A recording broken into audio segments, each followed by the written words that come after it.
¿Qué tal, hermanos? ¿Cómo están? Buenas tardes. Gracias a los que ya se están conectando para nuestro estudio de esta tarde. Seguimos con el interesante libro de Números. No sé si a ustedes les está pareciendo interesante. A mí me encanta mucho este libro de Números. Como hemos dicho, dice el autor de este libro, el hermano Rafael Porter, es un libro que quizás, como dicen algunos escritores, no se debió haber escrito, pero al mismo tiempo, gracias a Dios que se escribió porque nos enseña muchas cosas, no solamente de la historia de Israel, de cómo se fue formando esta nación para darle paso, por supuesto, a la promesa principal de la salvación de toda la humanidad, sino nos retrata de cuerpo entero. Nuestras vidas son un reflejo muy parecido a lo que estaba pasando en ese desierto, ¿verdad? Y eso nos lo describe el libro de Números y tenemos muchísimas enseñanzas que el Señor nos ha dejado plasmadas en este libro y que son ejemplo para nosotros y que debemos de tener cuidado y ser obedientes a la palabra de Dios. Recordemos que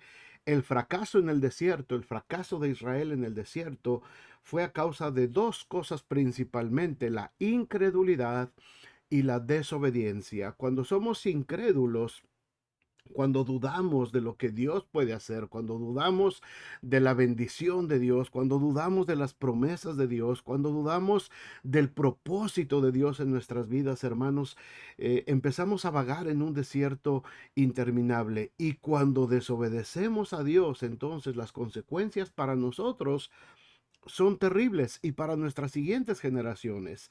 Y no es porque Dios quiera castigarnos, es porque siempre que nosotros desobedecemos a Dios, habrá consecuencias, como lo vamos a ver el día de hoy en el capítulo 15 y en el capítulo 16. ¿Les parece si oramos y empezamos nuestro estudio? Padre, muchas gracias por esta tarde, gracias por el libro de Números, gracias, Señor, porque podemos tener estas enseñanzas escritas para nosotros, Padre, que no solamente nos reflejan una historia, sino reflejan, Señor, nuestra propia historia, reflejan, Señor, nuestra vida y cómo en este peregrinar por la tierra antes de llegar, Señor, a ese lugar que tú nos has prometido, a esa vida eterna, Señor, tendremos que enfrentar muchas situaciones de las cuales tú nos has advertido, de las cuales tú nos has dado instrucciones, y muchas veces, Señor, por incredulidad, muchas veces por desobediencia, Señor, tenemos que pagar las consecuencias. Padre, ayúdanos a cada uno en esta tarde, Señor, a poder entender la importancia de depender totalmente de ti, de creer totalmente a tus promesas y de obedecer cabalmente, Señor, todos tus mandamientos que has dado para nosotros. Nos ponemos en tus manos y gracias, Señor, por esta tarde, por cada persona, cada familia que se conecte en este estudio bíblico. Gracias en nombre de Jesús. Amén y amén. Bueno, ¿cuántos, cuántos de nosotros, hermanos, nos hemos pasado quizás dando vueltas en nuestras vidas, ¿verdad? En lo que parecen a veces interminables desiertos. A simple vista parece que vamos en una dirección definida. Muchas familias, muchas personas, como pastor, por supuesto, escucho muchas historias de gente que dice, es que mi vida solamente estoy dando vueltas y siempre regreso al mismo lugar, ¿verdad? Dice una canción mexicana, tropecé de nuevo y con la misma piedra. El problema no es la piedra, el problema es que nos acostumbramos a la piedra y estamos tropezando constantemente en esas cosas. Hay personas, hay hombres, mujeres que repiten esos ciclos de fracaso en sus vidas constantemente. ¿Por qué? Porque están en medio de un desierto donde no han entendido, y muchos de ellos ya están dentro de la iglesia, muchos de ellos ya han conocido al Señor Jesucristo como Señor y Salvador personal, pero no han entendido que una vez que venimos a Cristo, entonces nuestra vida ya no tiene por qué estar dando vueltas sobre los mismos círculos. Ya no tenemos que estar caminando en el mismo desierto. Ahora tenemos una dirección definida. Ahora tenemos un propósito de vida sobre el cual debemos de avanzar todos los días. Sin embargo, a causa, otra vez de las mismas cosas, a causa de nuestra incredulidad, a causa de nuestra desobediencia, volvemos a caer nuevamente en el círculo vicioso del desierto. Los que hemos sido cristianos ya por muchos años, hemos pasado por periodos así. Hemos pasado por periodos donde pareciera que la voz de Dios ya no se escucha, que la voz de Dios se apartó de nosotros, que ya no sabemos qué es lo que va a pasar con nuestra vida, pero eso no es motivo para estar dando vueltas en el desierto, sino para ponernos más listos espiritualmente, aguzar nuestros sentidos espiritualmente y estar perceptivos a lo que Dios quiere hacer en nuestras vidas. Nunca es tarde para poder hacer algo por la obra de Dios. Nunca es tarde para volver al Señor. Nunca es tarde para reencaminar nuestra vida, a pesar de haber tenido diferentes fracasos a lo largo de ella, a pesar de haber dado muchas vueltas en el desierto. Dios sigue llamándonos y Dios sigue amándonos y Dios sigue mostrándonos el camino por el que debemos de caminar. Sin embargo, muchas veces nosotros decidimos no hacerlo, como sucedió en el libro de Números, ¿verdad? Dios, aunque en esos desiertos, en ese tiempo de desierto, el Señor, por la desobediencia que tuvieron, y lo vimos en el capítulo anterior en Cades Barnea, ¿verdad? Y se rebelaron en contra de Dios. Aparentemente Dios los había desechado y Dios los había dejado que vagaran en el desierto. Sin embargo, hermanos, ese tiempo de desierto no fue solamente hostilidad, fue un tiempo de aprendizaje. Fue un tiempo donde Dios, a pesar de que estaba disgustado con ellos y a pesar de que ellos ya habían recibido una sentencia de parte de Dios de que toda esa generación de 20 años para arriba iba a quedar ahí en ese desierto y no iban a avanzar, pero había una enseñanza de cualquier manera. Dios seguía cuidando de ellos, Dios los seguía protegiendo aún en su enojo. Hermanos, esto es algo hermoso, esto es algo precioso, porque nosotros como cristianos, tantas veces que nos hemos querido alejar de Dios, tantas veces que nos hemos querido ir de su presencia, tantas veces que hemos andado por esos desiertos donde pensamos que el Señor se olvidó de nosotros y que nos dejó, hermanos. El amor de Dios siempre ha estado con nosotros. Su provisión siempre ha estado con nosotros. Su cuidado siempre ha estado con nosotros. Y aún en las peores circunstancias, el Señor siempre sigue manifestándose a nosotros a través de su palabra, a través de su amor, a través de muchos actos que el Señor va teniendo con nosotros, como lo hizo con el pueblo de Israel en este desierto que estaban pasando. Después de la rebelión que tuvieron en Cades Barnea y que Dios da esta sentencia, el capítulo 15 empieza dándole al pueblo de Israel unas instrucciones muy particulares y uno dice, bueno, les esperaban 40 años de desierto a estas personas, les esperaba un tiempo difícil todavía para que ellos pudieran continuar avanzando en el camino que Dios les había mandado. Pero aún en medio del desierto, aún en medio de esas situaciones difíciles, Dios sigue teniendo los planes hacia el futuro. Dios no estaba viendo el tiempo presente en lo que ellos estaban viviendo. Y aquí tenemos una lección muy, muy importante de vida cristiana, hermanos. Como seres humanos nosotros constantemente solamente estamos con nuestra mirada puesta en el tiempo presente. Me preocupan mis necesidades de hoy, me preocupa lo que voy a comer hoy, me preocupa mi trabajo hoy, me preocupa mi carro hoy, me preocupa mi casa hoy, me preocupa mi esposa hoy, mi esposo, mis hijos, me preocupa lo que tengo hoy y lo quiero resolver para hoy. Pero El cristiano, el que ha creído en el Señor y ha puesto su confianza en el Señor, tiene que aprender a no solamente ver por lo inmediato, por el tiempo presente, sino levantar su mirada y ver un poquito más hacia adelante, hacia lo que viene todavía en el Señor. Ahí está el éxito, hermanos, para no caer nosotros en los desiertos de la vida. Cuando estás en el desierto, pierdes totalmente la visión, la objetividad, pierdes de vista tu propósito, pierdes de vista todo. Pero cuando levantas tu mirada y ves hacia la tierra prometida, te das cuenta de que todavía hay muchas cosas que tienes que lograr. Todavía hay cosas que tienes que conquistar, aún en medio del desierto. Así es que, a pesar de que están ahí y de que van a estar 40 años en el desierto, fíjense lo que empieza diciendo el Señor ahí en el capítulo 15. Vayan conmigo. Jehová habló a Moisés diciendo, habla a los hijos, perdón, aquí, habla a los hijos de Israel y diles, cuando hayáis entrado en la tierra de vuestra habitación, que yo os doy, cuando hayas entrado. Esta instrucción, hermanos, ya no era para la generación del desierto. Esta instrucción es para los que van a entrar a la nueva tierra. Faltaban 40 años para eso. Dios desde este momento está viendo hacia la generación futura.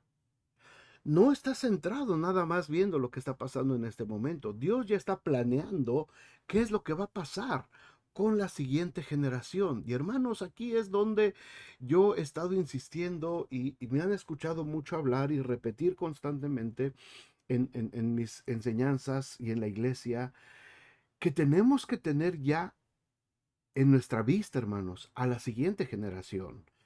Nuestra generación está logrando cosas y ha hecho muchas cosas y seguiremos hasta que el Señor nos dé aliento de vida, seguiremos trabajando para el Señor, pero ya tenemos que estar viendo qué es lo que va a hacer la siguiente generación. Quizás nosotros vamos a seguir viviendo un tiempo en el desierto, quizás por nuestras decisiones que tomamos durante nuestra vida, nosotros estamos viviendo en el desierto. Aún así, estamos bajo la bendición, bajo la protección, bajo la provisión, bajo la gracia de Dios. Pero mis amados hermanos, padres de familia, pastores, líderes, miembros de la iglesia, ¿dónde viene la siguiente generación? ¿Cuáles son las instrucciones para la siguiente generación? Tenemos ya que empezar a preparar a la siguiente generación para lo que va a suceder dentro de 15, 20, 30, 40 años. Rara vez en las iglesias empezamos a hablar de lo que va a pasar dentro de 15, 20 años, porque como les decía hace un momento, estamos tan inmersos en nuestro presente, en lo que estamos viviendo hoy, en lo que está sucediendo hoy en nuestras vidas y los problemas que tenemos que resolver. Pero tenemos que estar pensando qué es lo que va a suceder en la siguiente generación, qué es lo que ellos van a hacer, cuáles son las instrucciones que Dios tiene para ellos. Cuando planeamos actividades en nuestras iglesias, cuando planeamos eventos, cuando tenemos, por ejemplo, en el caso de nosotros, una construcción de un edificio, hermanos, tenemos que pensar qué es lo que va a pasar dentro de 15, 20 años ahí. No podemos pensar en soluciones para nuestro presente. No podemos estar pensando en solucionar algo que nos ayude a salir del paso en este momento. ¿Y qué va a pasar dentro de 15 años? ¿Qué va a pasar dentro de 20 años? Ah, pues es que yo ya no estoy para ese entonces. Yo creo que el Señor ya me llevó para su eterna gloria, para ese tiempo. Así es que ese ya no es mi problema. No podemos pensar de una manera tan irresponsable, hermanos, porque tenemos este ejemplo aquí en el libro de Números, capítulo 15. Dios, a pesar de que sabe que esta generación a la que le está hablando todavía va a tardar 40 años para llegar a entrar a la tierra prometida, les está dando instrucciones. Dice este versículo, háblale a los hijos de Israel y diles, cuando entren a la tierra, es decir, dentro de 40 años, ustedes ya no. Pero la siguiente generación sí, los que vienen atrás de ustedes sí, los que tienen 20 años para abajo, ellos son los que van a entrar. Pero las instrucciones se las empiezo a dar desde ahorita. Cuando entren a la tierra de vuestra habitación que yo os doy, no como los espías miedosos dijeron, yo se las estoy dando. ¿Qué es lo que les pide el Señor? ¿Qué es lo primero que les dice el Señor para regresar a esa tierra? ¿Qué es lo que las primeras instrucciones? Las primeras instrucciones cuando entren. Vamos a verlas rápidamente. Dice, y hagáis ofrenda encendida a Jehová, holocausto o sacrificio, por especial voto o de vuestra voluntad, o para ofrecer en vuestras fiestas solemnes olor grato a Jehová, de vacas o de ovejas. Hermanos, lo primero que Dios les dice a la nación de Israel es que cuando ellos entren, van a tener que presentar sus ofrendas, van a tener que presentar ofrendas al Señor. Las ofrendas es una especie de enlace espiritual. Y lo podemos ver a lo largo de toda la escritura, hermanos. Esto no es solamente asunto del Antiguo Testamento, pero en todo el peregrinar de Israel, en toda la ley, en todo el tiempo de los profetas, de la monarquía, en todo ese tiempo nos damos cuenta cómo la vida espiritual de la nación estaba totalmente ligada a la ofrenda que presentaba siempre la nación de Israel. Siempre que había una decadencia espiritual, lo primero que pasaba es que dejaban de traer ofrendas, es que se olvidaban de sus ofrendas y dejaban de servir en la casa del Señor. Eso era siempre un sinónimo de decadencia espiritual.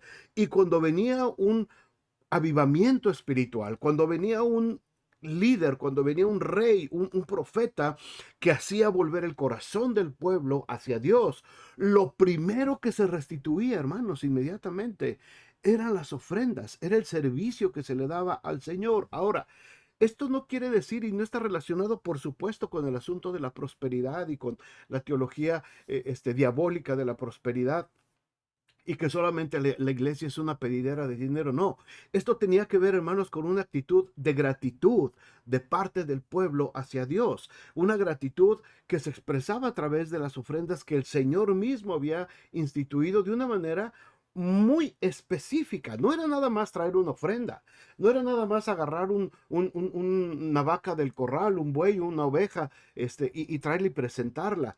Tenía que ser algo de una manera muy específica. Miren lo que dice aquí el versículo 4. Entonces el que presente su ofrenda a Jehová traerá como ofrenda la 10ª parte de un efa de flor de harina, amasada con la 4ª parte de un hin de aceite, de vino, y haga,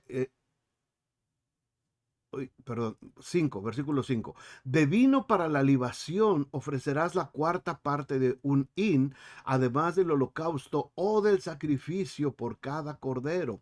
Por cada carnero harás ofrenda de 2/10 de flor de harina amasada con la 3ª parte de un hin de aceite, y de vino para la libación ofrecerás la 3ª parte de un hin en olor grato a Jehová. Y ahí viene describiendo, hermanos, varias de las ofrendas que se tenían que hacer. Ahora, lo interesante aquí, porque si lo leemos dices, qué enfado estar leyendo tantos detallitos y que con esto de harina y con esto de aceite y que este animal así, así, así. Hermanos, estamos hablando de instrucciones que se iban a llevar a cabo hasta dentro de 40 años. Hasta dentro de 40 años, hasta que toda esta generación hubiera terminado, y estas son las instrucciones para la nueva generación, pero se las está dando a la generación anterior. El que tenga oído para oír, por favor, escuche lo que el Espíritu Santo le dice a la iglesia. Mis amados hermanos, todos nosotros los que somos parte de una generación actual, los que estamos ahorita sirviendo, trabajando, todos los adultos que tenemos más de 30, 40 años para arriba, hasta 70, 80 años, no importa la edad que tengamos. Todos nosotros somos parte de una generación que tiene la responsabilidad de que lo que Dios nos ha estado hablando se lo tenemos que entregar a la siguiente generación, porque muchas de las cosas que Dios nos ha dicho a nosotros, mucho de lo que Dios nos ha prometido a nosotros, probablemente nosotros no lo vamos a ver. Ahora le tocará a la otra generación.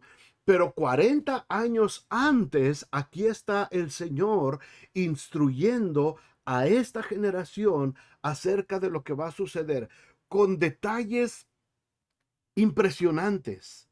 Las cantidades ellos tenían que guardar todas estas fórmulas y recetas, hermanos, por 40 años en el desierto y entregárselas a la nueva generación para que lo llevaran a cabo en cuanto ellos llegaran. Y son detalles muy minuciosos, son detalles muy eh, este, eh, eh, específicos que se tienen que ir cumpliendo. Son ofrendas de harina, son ofrendas de vino. Después viene la ofrenda de las primicias. Vayan conmigo al versículo 21. Seguimos aquí en el capítulo 15. De las primicias de vuestra masa daréis a Jehová ofrenda por vuestras generaciones. Y cuando errareis y no hiciereis todos estos mandamientos que Jehová ha dicho a Moisés, todas las cosas que Jehová os ha mandado por medio de Moisés desde el día en que Jehová lo mandó y en adelante por vuestras edades. Si el pecado fue hecho por hierro con ignorancia de la congregación, toda la congregación ofrecerá un ovillo por holocausto en olor grato a Jehová, con su ofrenda y su elevación conforme a la ley, y un macho cabrío en expiación. Y les empieza a dar otra serie de instrucciones respecto a las ofrendas a causa del pecado, a causa de la expiación de pecados que hayan cometido de manera colectiva, o sea, todo el pueblo completo, y también hay expiación por los pecados personales. Hermanos, esto nos habla de que el Señor, nuestro Dios, en ese plan perfecto que tiene, hermanos, está todo perfectamente contemplado, está todo detallado.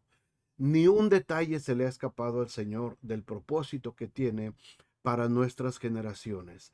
Cuando nosotros estamos atravesando una especie de desierto, cuando nosotros nos sentimos que estamos en medio de la nada, que sentimos que nuestra vida perdió su dirección, que no tenemos propósito, quizás nos enfriamos espiritualmente, nos alejamos del Señor, nos alejamos de la iglesia, quizás no hemos estado sirviendo como deberíamos de servir, quizás nuestro ánimo se vino por los suelos, hermanos. Que esto sea una palabra de consolación esta tarde para todos. A pesar de eso, a pesar de eso, Dios no se ha movido ni un milímetro del plan perfecto que Él trazó para nosotros y para nuestras generaciones. Su plan sigue ahí, las instrucciones siguen ahí, esperando a que nosotros retomemos ese desafío, que nosotros retomemos el rumbo y que enfoquemos nuestra visión espiritual y veamos hacia el lugar donde el Señor nos ha mandado hacer. Tenemos que tener en cuenta siempre que estemos pasando lo que estemos pasando, Dios estará siempre con nosotros. Él no puede negarse a sí mismo. Y cuando Él prometió que Él estaría con nosotros todos los días hasta el fin del mundo, hermanos, lo va a cumplir. Lo va a cumplir. Aunque nosotros andemos vagando por desiertos, aunque nosotros andemos de fracaso en fracaso, el Señor estará con nosotros, dispuesto en el momento en que nosotros presentemos nuestra ofrenda de sacrificio, nuestra ofrenda de arrepentimiento, nuestra ofrenda de expiación por nuestros pecados. Ahora, no estoy hablando de dinero, no estoy hablando de ofrendas físicas, de animales. La ofrenda perfecta fue presentada ya por nosotros. La ofrenda perfecta ya está puesta en el altar. La ofrenda, la ofrenda perfecta, hermanos, por todos nuestros hierros, como dice aquí, por todas nuestras equivocaciones, por todo nuestro pecado, por toda nuestra maldad. La ofrenda perfecta ya fue puesta en el altar y fue acepta por Dios. Esa ofrenda perfecta es Jesucristo en esa cruz, muriendo por nosotros, derramando su sangre preciosa y moliendo su cuerpo a causa de nuestros pecados. Mis amados hermanos, ya no estamos hablando acerca de presentar una ofrenda de animales. No estamos hablando acerca de dinero como muchos predicadores, ¿verdad? Del tamaño de tu pecado tiene que ser tu ofrenda, del tamaño de tu enfermedad tiene que ser tu ofrenda. Hermanos, esas son herejías totalmente. Estamos hablando de la perfecta ofrenda de expiación a través de Jesucristo, el Hijo de Dios. Esta ofrenda perfecta que ya fue presentada por Él mismo como sumo sacerdote, se presentó a sí mismo y ofreció esta ofrenda por cada uno de nosotros.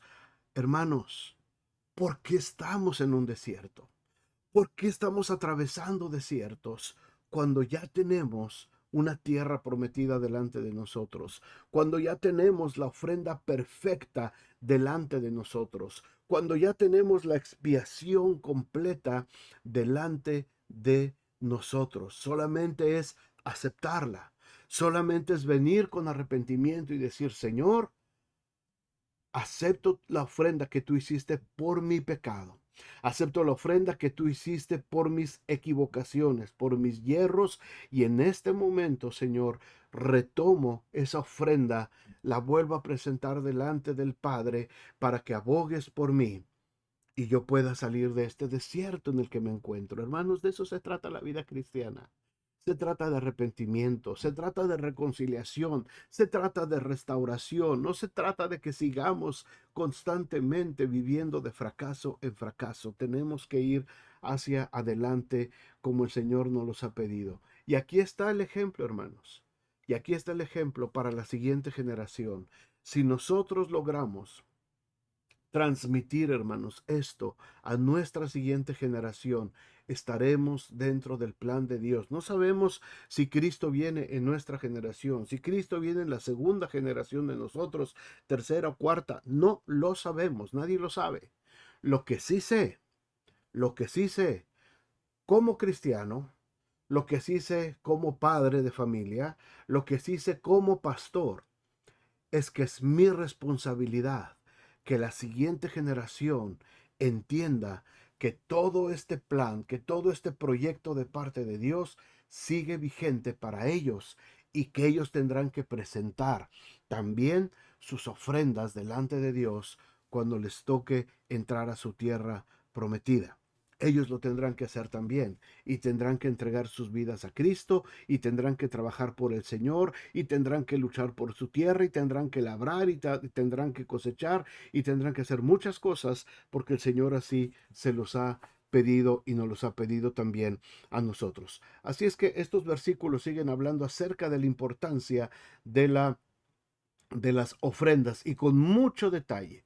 Con mucho detalle se sigue hablando acerca de estas ofrendas. Y viene entonces, hermanos, en el versículo 32, advertencias y ejemplos, una forma de disciplina que se imprimió en la mente del pueblo por medio de un ejemplo concreto que se aplica a este mismo principio, ¿verdad? Que estamos hablando acerca de las ofrendas, pero se insiste mucho.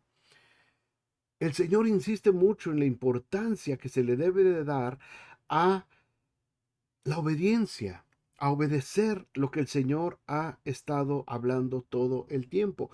Y hay un ejemplo aquí muy difícil de entender, humanamente no lo podemos entender, porque podemos decir, bueno, a lo mejor esto fue excesivo, pero esto se quedó en la mente del pueblo, y si nos damos cuenta, hasta el tiempo de Jesús, la gente todavía tenía miedo de violar una de las leyes de Dios, que era guardar el día sábado, el día de reposo.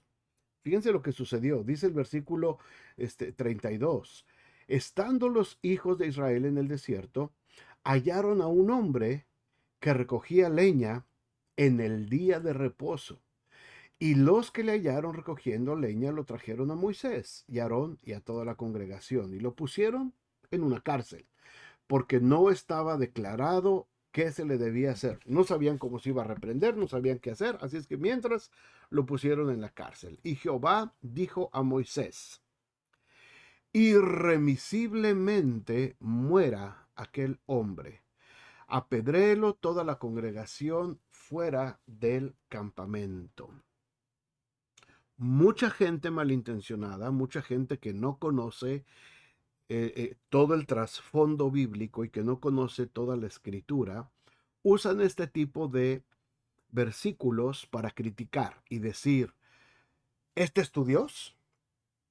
Tu Dios está mandando que apedreen un hombre hasta morir. Este es tu Dios. Este es un Dios de amor. Este es un Dios de compasión. Este es el Dios de gracia. Este es el Dios que adoras. A este tirano, a este Dios que cruelmente está matando, que apedreen a un hombre. Mucha gente utiliza estos versículos, hermanos, como un pretexto para hablar en contra de Dios y para renegar en contra de Dios. Ahora, el contexto completo no es que Dios sea un Dios cruel, es que Dios estaba estableciendo leyes que se tenían que cumplir. Era por el bien del pueblo, era por el bien de cada uno de ellos. Si Dios había instituido que tenían que tener un día de reposo, un día de descanso, un día en el que pudieran ellos solamente poder tener un tiempo de comunión con Dios de manera relajada, de manera descansada. Dios lo instituyó y se tenía que cumplir. ¿Por qué?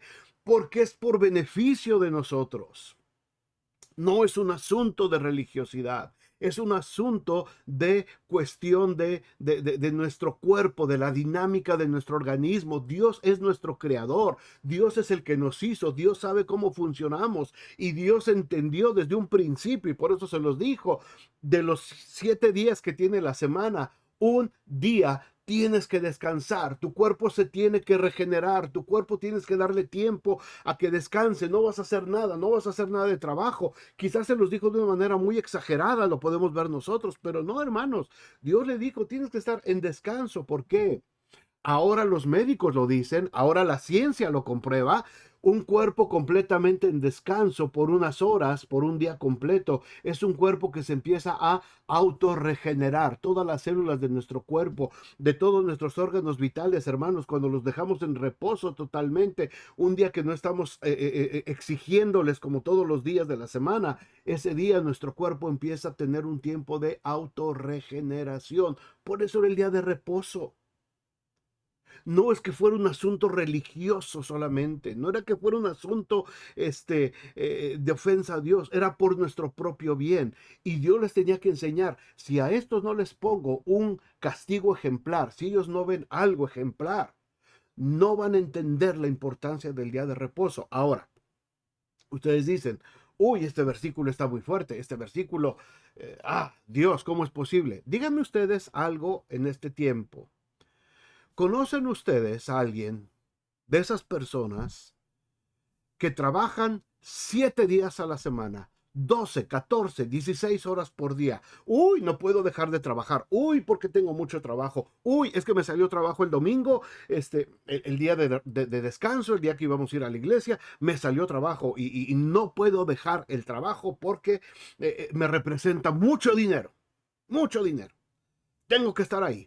Ya trabajé toda la semana, pero el domingo tengo que estar ahí también 10, 12 horas ahí trabajando en lo que hagas. Ahí tengo que estar. No, no puedo dejar porque es dinero que se me va. Hermanos, ahora, ¿conocen ustedes gente que al llegar a los 50, 60 años de edad, están todos enfermos? Las articulaciones ya no les sirven. Les duele todo. Ya les pegaron infartos, ya les pegaron strokes, ¿verdad? Ya les dieron un montón de cosas, ya se fracturaron un montón de veces, ya están todos amolados, todos dados al catre y se están quejando y pidiendo oración. Ay, por favor oren por mí porque mis rodillas ya tronaron, mis tobillos ya tronaron, mis codos ya no sirven, mi cuello ya no, mi espalda ya no. ¿Obedeciste a Dios cuando dijo que tuvieras un día a la semana para que tu cuerpo pudiera recuperarse? ¿O te creíste más inteligente que Dios? ¿Te creíste más sabio que Dios? Y le exigiste a tu cuerpo de tal manera que llegó el día en que tu cuerpo dijo, no más, y empezaste a colapsar. ¿Se dan cuenta, hermanos? No es que Dios sea injusto. No es que Dios haya sido muy, muy malo cuando dijo todo esto y cuando dijo, hay que poner un ejemplo y a este hombre hay que apedrearlo hasta que muera. Punto. Entonces lo sacó la congregación fuera del campamento, lo apedrearon y murió. como Jehová mandó a Moisés. Punto. Se cumplió la orden de parte de Dios. Ahora, después de esto, dime quién fue tan inteligente de que el siguiente sábado se puso a recoger leña en el desierto. Después de haber visto esto, dime quién fue el abusado que dijo: yo voy a seguir construyendo mi casa el día de reposo, después de lo que acabaron de ver. ¿Es Dios injusto? ¿Es Dios malo? No, tenía que ponerles un ejemplo, les tenía que poner algo visual que ellos vieran. Ya se dieron cuenta de lo que está pasando y de lo que le va a pasar al que lo haga. Ok, ahora ustedes se tienen que mantener y tienen que descansar un día. Tienen que descansar. ¿Por qué? Porque su cuerpo se necesita regenerar, porque todavía tienen 40 años para seguir vagando en este desierto y ustedes tienen la obligación de levantar a una nueva generación que va a conquistar la tierra que fluye leche y miel que ustedes despreciaron. Así es que se van a mantener quietecitos y van a conservar sus cuerpos como debe de ser. ¿Exagerada la disciplina de parte de Dios? Yo creo que no, hermanos. Porque muchos de nosotros y mucha gente que conocemos está pagando las consecuencias hoy de haber desobedecido a Dios. Y los que están ahorita jóvenes y todavía tienen sus fuerzas completas y creen que son más inteligentes y más sabios que Dios y dicen: no, yo sí trabajo los 7 días de la semana y estoy como loco trabajando y no me duele nada y ahorita voy a hacer mucho dinero y me voy a hacer... Mira a este hombre que recogió leña en sábado. Seamos sabios y obedezcamos a Dios. Dos cosas, dos cosas son lo que trajo al pueblo de Israel por este desierto: la incredulidad y la desobediencia. Si Dios dijo descansa, descansa. No lo desobedezcas. Créele a Dios. Él sabe por qué lo dijo. Él nos conoce. Él nos hizo. Obedécelo. Porque Él sabe que es lo que más nos conviene a nosotros. Así es que estos ejemplos parecen difíciles, hermanos, pero tenían que ser. Y les pone el Señor aquí algo también muy significativo.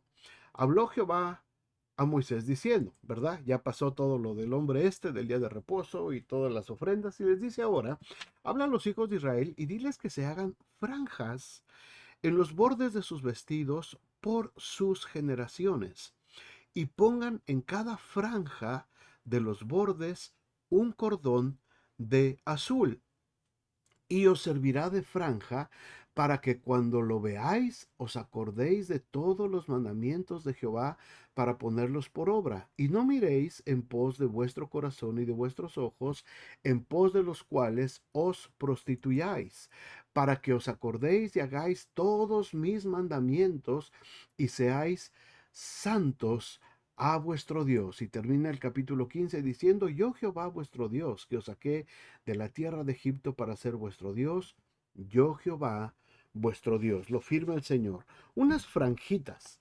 ¿verdad? En sus vestidos, algo simbólico, algo como mnemotecnia, ¿verdad? Para recordar. La mnemotecnia son aquellas pequeñas cositas que vemos o que hacemos para recordar algo.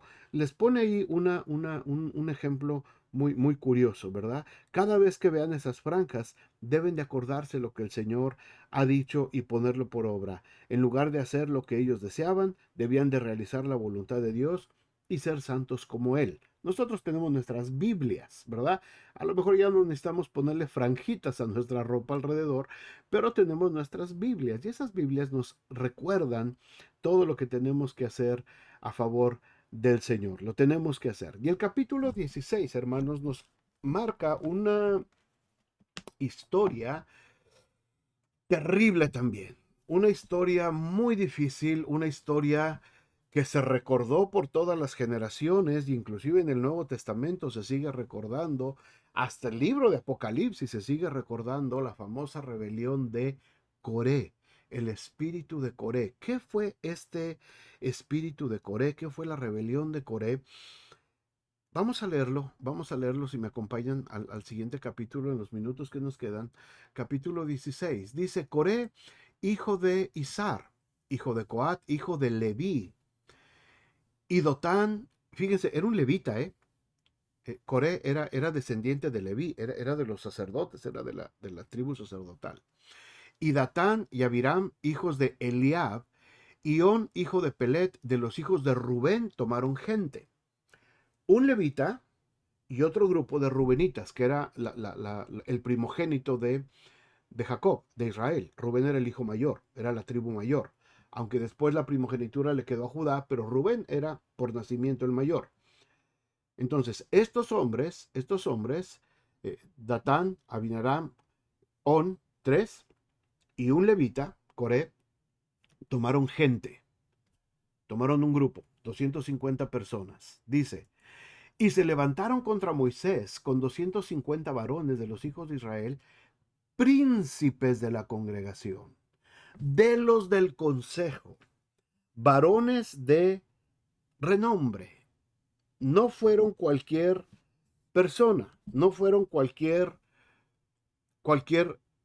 gente del pueblo, eran de los líderes de la congregación, era de los príncipes de cada uno de las tribus, era gente de renombre, eran conocidos, y se juntaron contra Moisés y Aarón y les dijeron, basta ya de vosotros, porque toda la congregación, todos ellos son santos, y en medio de ellos está Jehová.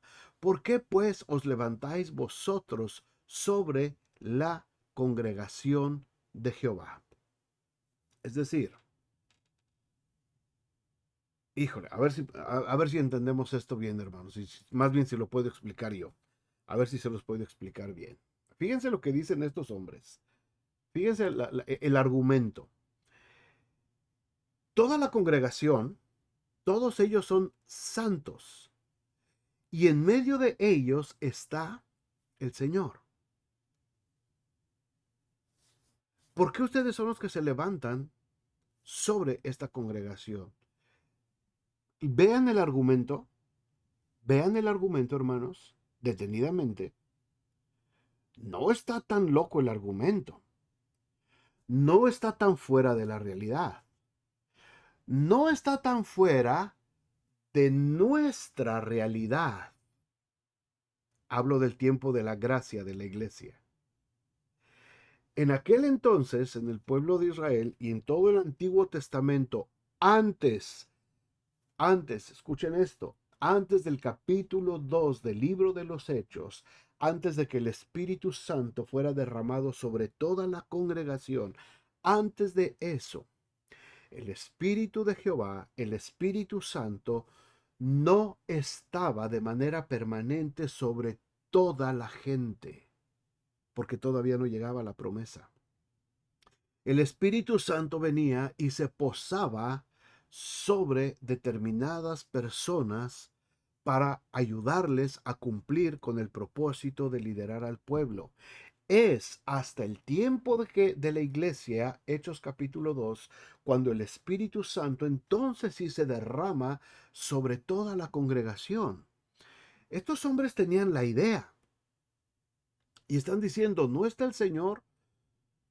¿Todos estos son santos y Jehová está en medio de todos ellos? No, no, no era así. Todavía no. Esto es algo como profético que iba a pasar para la iglesia, para nosotros. Ahora sí, en nuestras iglesias todos son santos y el Señor está en medio de todos nosotros. Todos nosotros. Pero en el tiempo de Israel en el desierto no era así. Cuando oyó Moisés esto, se postró sobre su rostro y le habló a Coré y a todos sus 250 diciendo, mañana mostrará Jehová quién es suyo y quién es santo, y hará que se acerque a él, al que él escogiere, él lo acercará así. Haced esto, tomen incenciarios, Coré y todo su séquito, 250, cada quien con su botecito de incienso. Pongan fuego en ellos y poned en ellos incienso delante de Jehová mañana. Y el varón a quien Jehová escogiere, aquel será el santo. Esto os baste, hijos de Leví, hijos del sacerdocio.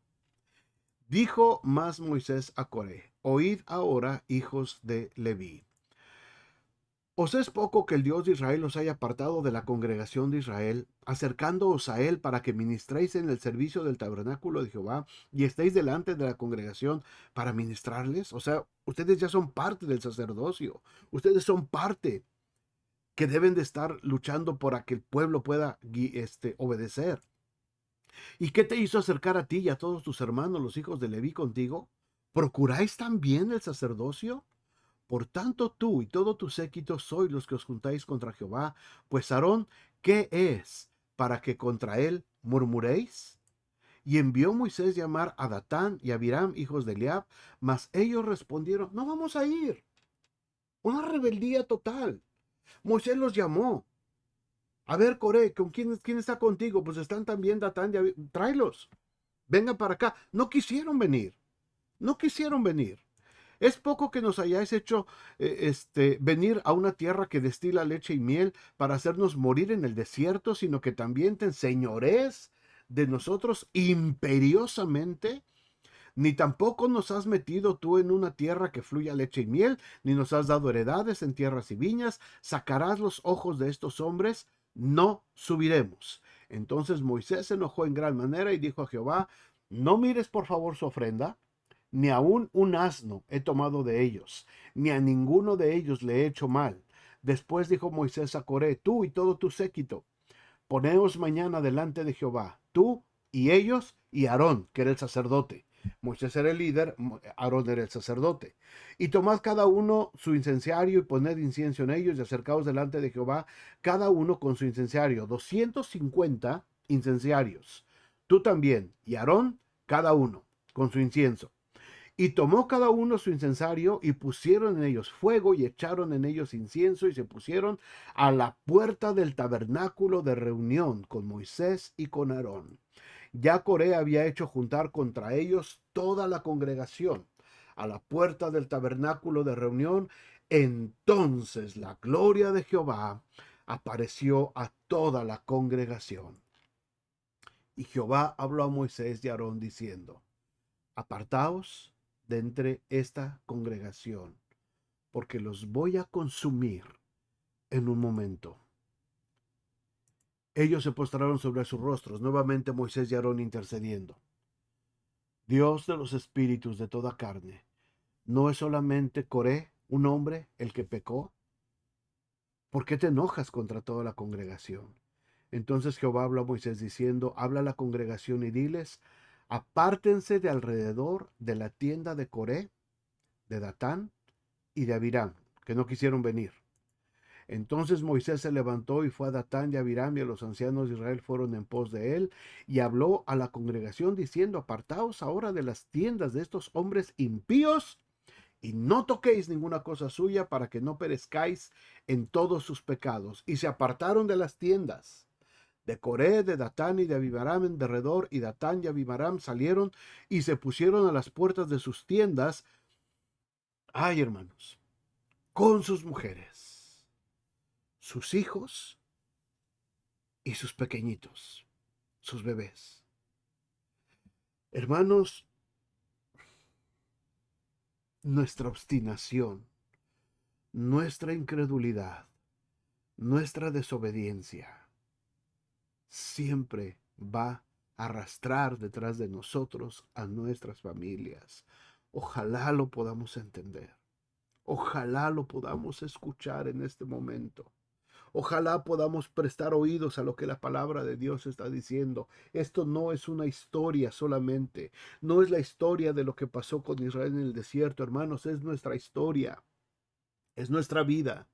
Cuando tú te rebelas en contra de Dios, cuando tú hablas en contra de Dios, cuando tú reniegas de Dios, cuando tú te apartas de Dios, cuando te alejas del servicio de Dios, cuando te alejas de la iglesia, arrastras a tu familia contigo, arrastras a tu familia.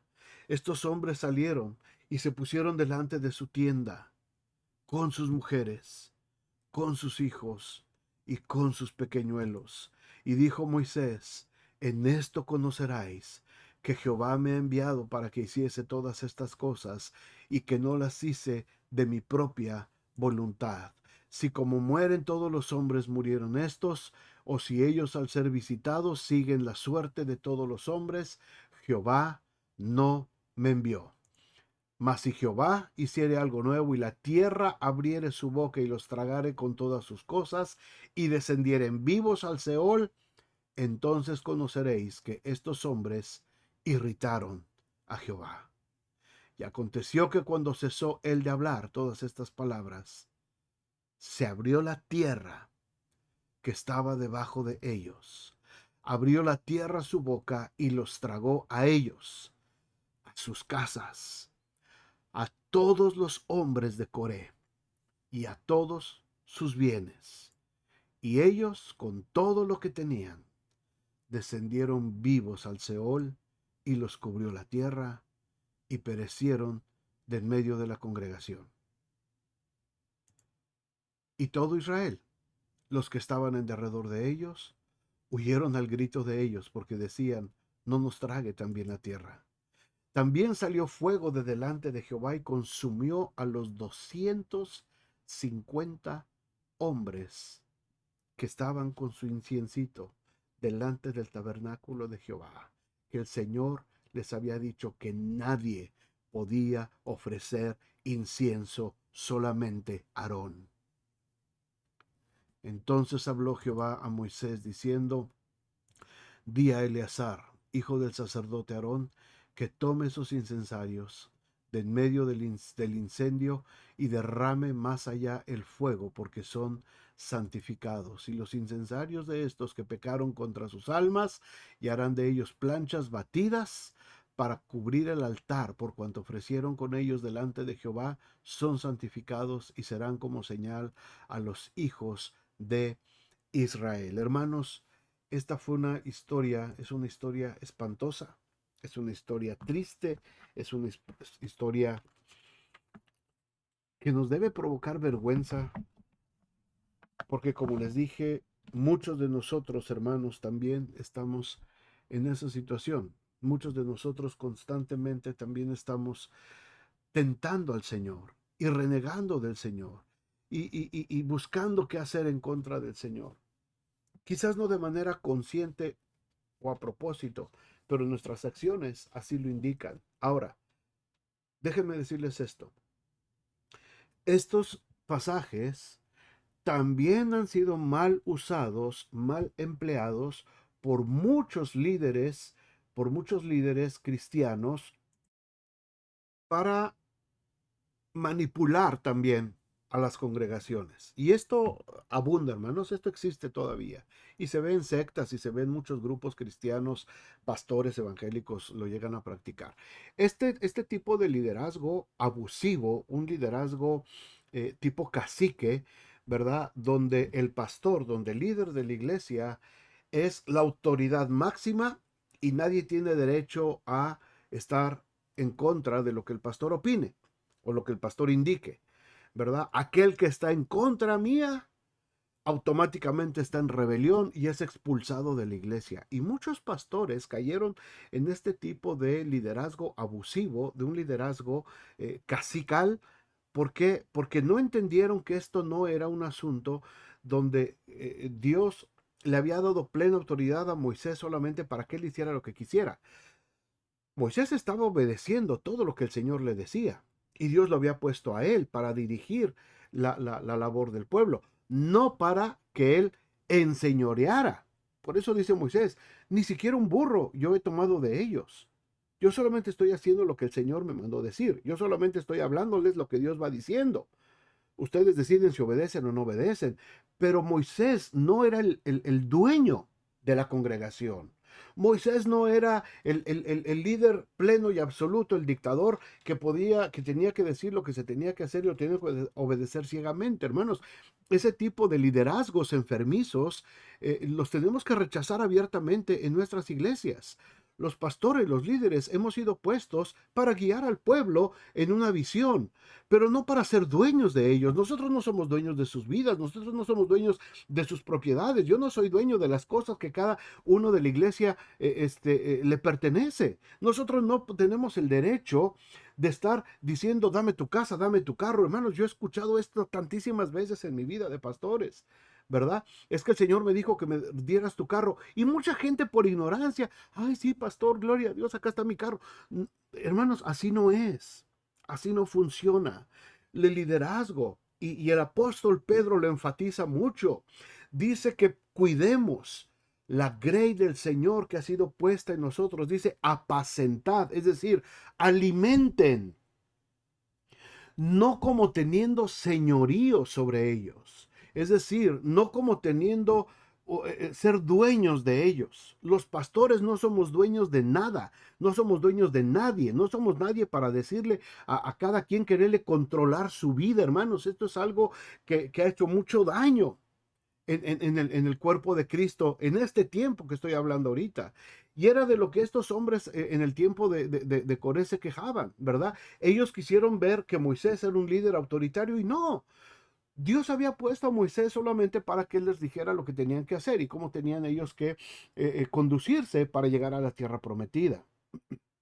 Así es que, hermanos, no se trata ni de rebelarnos en contra de lo que Dios ha puesto en nuestras iglesias, pero los líderes también tenemos que ser muy cuidadosos de no caer en querer enseñorearnos y querer sentirnos dueños de la vida de la gente que Dios nos ha puesto para apacentar, para alimentar, para edificarles en amor, para poderles instruir en la palabra de Dios, no para gobernar sus vidas, por favor.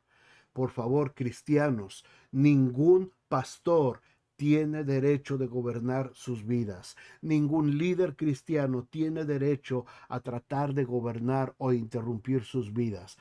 Todos podemos pedir un consejo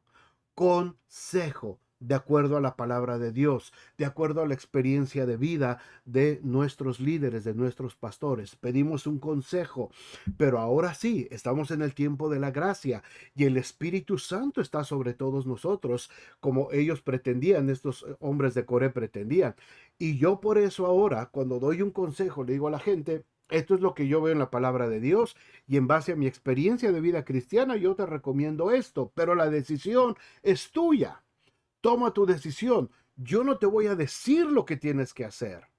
Por favor, pastores que le dicen a la gente, mira, tienes que hacer esto y como una receta de cocina, vas a hacer esto y esto y esto y esto. Inclusive, esta es tu tarea. Pum, pum, pum. Y la próxima semana aquí nos vemos y me dices si cumpliste con tu... Hermanos, eso, por favor, esto es diabólico. Eso es diabólico. Eso es diabólico totalmente. Eso no tiene nada que ver con el liderazgo sano que Dios ha puesto. Moisés nunca se sintió dueño de la congregación, no se sintió dueño de la vida de la congregación. Él no se sintió con el derecho de decirle a la gente, a nadie, ni siquiera a Aarón que estaba junto a él, que era su hermano, y a María. No se sintió con el derecho de decirles lo que tenían que hacer porque él así quería que se hicieran. Él solamente enseñaba y replicaba lo que Dios le había mandado que les dijera. Y cada quien tomó sus decisiones. Coré tomó su decisión. Los otros levitas tomaron su decisión y ellos dijeron, nosotros vamos a ofrecer incienso delante de Dios. Y dijo Moisés, está bien, si lo quieren hacer así, pues háganlo, adelante, es su decisión. Estaban desobedeciendo a Dios, estaban rebelándose en contra de Dios y el castigo para ellos fue terrible. Pero ahí no terminó la cosa, hermanos. Después de que pasó esto, fíjense lo que sucede, versículo 41. Al día siguiente, toda la congregación de los hijos de Israel murmuró otra vez contra Moisés y Aarón, diciendo, vosotros habéis dado muerte, ustedes, responsabilizando a Moisés y Aarón, no a Coré por sus propias acciones. No lo hicieron responsable por sus propias acciones, le echaron la culpa a Moisés. Y vinieron Moisés y Aarón delante del tabernáculo de reunión. Y Jehová habló a Moisés diciendo, apartaos en medio de la congregación, esta congregación la voy a consumir otra vez, ¿verdad? Dijo Dios, ya, tuvo suave. Y ellos se postraron sobre sus rostros y dijo Moisés a Aarón, toma el incensario, pon el fuego del altar y pon sobre él incienso y ve pronto a la congregación y haz expiación por ellos, porque el furor ha salido de la presencia de Jehová, la mortandad ha comenzado. Hermanos, no sé, yo a lo mejor en lugar de Moisés le digo al Señor, ¿sabes qué, Señor? Sí, ya estuvo suave. ¡Pum! Acaba con todos. Pero Moisés era un pastor. Moisés tenía un corazón de pastor. Este es el corazón del pastor. No el que manda, no el que determina, no el que controla la vida de la gente, sino el que intercede por su iglesia, el que intercede delante del Señor. Ahí es donde está, hermanos. Ahí es donde está. Cuando nosotros como pastores vemos y nos enteramos de lo que la gente está viviendo, de lo que está pasando. Y hoy con las benditas redes sociales uno se entera de todo. Y muchas veces, la mayoría de las veces, nunca decimos nada. Yo no hablo, yo no, pero veo y con mucha tristeza veo lo que la gente a veces está viviendo, lo que están poniendo, y los veo que están ahí haciendo alarde de sus borracheras y alarde de sus depravaciones y alarde de que se alejaron de Dios y renegando, hermanos. Eso parte el corazón y uno no puede hacer otra cosa más que interceder. Y porque este es el ejemplo que tenemos acá. El Señor dijo, Moisés, ahora sí voy a terminar con todo, los voy a arrasar. No, Señor. No, Señor, por favor. Aarón, ve, haz expiación por el pueblo. Prende el incienso, que baje el furor del Señor. No los destruyas, Señor. No los destruyas. Y entonces dice aquí la palabra de Dios, tomó Aarón el incensario como Moisés dijo y corrió en medio de la congregación. Pero la mortandad ya había comenzado en el pueblo. Dios había empezado a destruir al pueblo. Y Aarón corriendo llegó, puso el incienso, hizo expiación, una ofrenda de expiación por el pueblo. Y se puso entre los muertos y los vivos. Hermanos, qué palabra. Líderes de la iglesia, por favor, vean esta palabra. Líderes, pastores, si tú eres pastor en otra iglesia, si tienes una posición de liderazgo, por favor, mira este versículo. Se puso entre los muertos y los vivos, entre aquellos que ya se alejaron de Dios y entre aquellos que todavía están dentro del redil del Señor. Ahí nos ponemos para empezar a interceder y cesó la mortandad.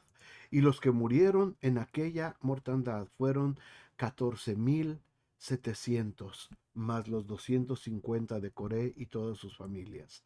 Después volvió Aarón a Moisés a la puerta del tabernáculo de reunión cuando la mortandad había terminado. Hermanos, son ejemplos muy fuertes, ejemplos terribles, pero así de terribles son las consecuencias del pecado. Así de terribles son las consecuencias de la rebelión y de la incredulidad. Desobedecer a Dios, hermanos, tiene consecuencias terribles para nosotros. Y parece que no lo entendemos. Y parece que no nos damos cuenta. Y cuando fracasamos, y cuando caemos, y cuando nos hieren y cuando nos lastimamos, culpamos a todo mundo. Culpamos a la iglesia. Y ay, es que el hermanito chismoso y la hermanita dijo, y el pastor acá, y el pastor nunca vino, y el pastor nunca me habló, y el pastor acá. Y empezamos a culpar a medio mundo. Y no nos hacemos responsables como aquel hijo pródigo de la parábola del Señor Jesús en el Evangelio de Lucas. Me levantaré e iré a mi padre y le diré, Padre, he pecado contra el cielo y contra ti. No soy digno de ser llamado tu hijo, hazme como uno de tus jornaleros. No tenemos esa capacidad de autocrítica. No tenemos esa capacidad de poder hacernos responsables por nuestras acciones y por habernos alejado del Señor. Y empezamos a culpar a medio mundo. Empezamos a culpar a Moisés, empezamos a culpar a Aarón, empezamos a culpar a Dios, empezamos a culpar a la congregación, a este desierto maldito en el que estoy viviendo. Estoy aquí, ¿por qué? ¿Por qué no me metieron para allá? Y empezamos a culpar a todo mundo en vez de doblar nuestra rodilla y decir, Señor, contra ti solo he pecado y he hecho lo malo delante de ti. Se nos olvida esa parte, hermanos. Quiera el Señor que estos ejemplos tan tremendos del libro de Números, capítulos 15 y 16, nos enseñen, nos alerten, nos pongan en esos focos de alerta, hermanos, de lo que es rebelarse y desobedecer a Dios, de no creerle a Dios. Tiene consecuencias y consecuencias muy graves para nosotros, para nuestras familias y para nuestras siguientes generaciones. Hermanos, tomemos esto como un consejo, no lo tomemos como algo mal, no lo tomemos en una actitud de, uy, qué malo es Dios. No, que sirva para consolarnos, que sirva para alentarnos, que sirva para exhortarnos y para animarnos a ser fieles en el seguimiento al Señor. Padre, muchas gracias por esta tarde. Gracias por estos capítulos tan fuertes en el libro de Números, Señor. Con ejemplos desgarradores, Señor. Quizás en nuestras mentes humanas no los podemos entender, Señor, pero los creemos, los tomamos en nuestro corazón. Ayúdanos, Señor, a no caer en estos pecados, a no caer en estas situaciones, a no rebelarnos en contra de ti, a no desobedecer tu palabra, a no creer, Señor, a todas tus promesas. Ayúdanos, Señor, danos fuerza para seguir adelante en nuestra vida y no perder de vista a la siguiente generación que tenemos después de nosotros. Ayúdanos a preparar camino para ellos. Ayúdanos a preparar todo, Señor, para que esa generación pueda ser una generación de conquista, Señor, para el reino de Dios en esta tierra mientras vienes por tu iglesia. Gracias por esta tarde, en nombre de Jesús. Amén y amén. Pues muchas gracias, hermanos, a todos. Gracias por haber estado esta tarde. Que Dios les bendiga mucho. Los que han enviado ofrenda también a través de nuestras transmisiones, muchas gracias. Que el Señor les bendiga, les prospere. Estas ofrendas, por supuesto, van directamente para la tesorería de la iglesia, para el presupuesto general de nuestra iglesia. El Señor les multiplique y el Señor les prospere en todo momento. Si el Señor permite, nos vemos el domingo en nuestra reunión y la próxima semana continuamos con nuestro estudio del libro de Números. Muchas gracias, hermanos. Que el Señor esté con ustedes. Buenas tardes.